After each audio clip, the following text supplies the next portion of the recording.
Daily Bible word தமிழுக்கு அன்புடன் வரவேற்கிறோம். இன்று ஜனவரி 31, 2026. பொதுக்காலம் 3ஆம் வாரம், சனிக்கிழமை. காற்றும் கடலும் இவருக்கு கீழ்ப்படுகின்றனவே. இவர் யாரோ?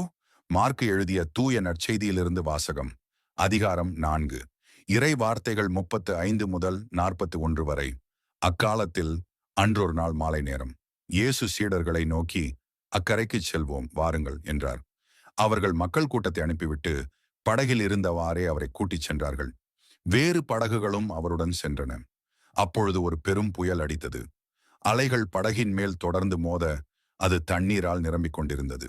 அவரோ படகின் பிற்பகுதியில் தலையணை வைத்து தூங்கிக் கொண்டிருந்தார்.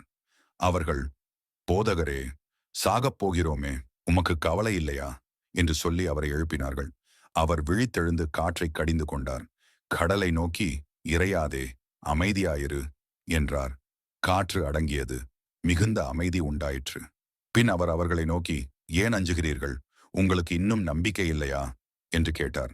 அவர்கள் பேரசம் கொண்டு, காற்றும் கடலும் இவருக்கு கீழ்ப்படுகின்றனவே, இவர் யாரோ என்று ஒருவரோடு ஒருவர் பேசிக்கொண்டார்கள். இது ஆண்டவரின் அருள்வாக்கு. இறைவா, உமக்கு நன்றி. தினசரி நற்செய்தி வார்த்தைகளுக்கு daily Bible words Tamil channel subscribe பண்ணுங்க.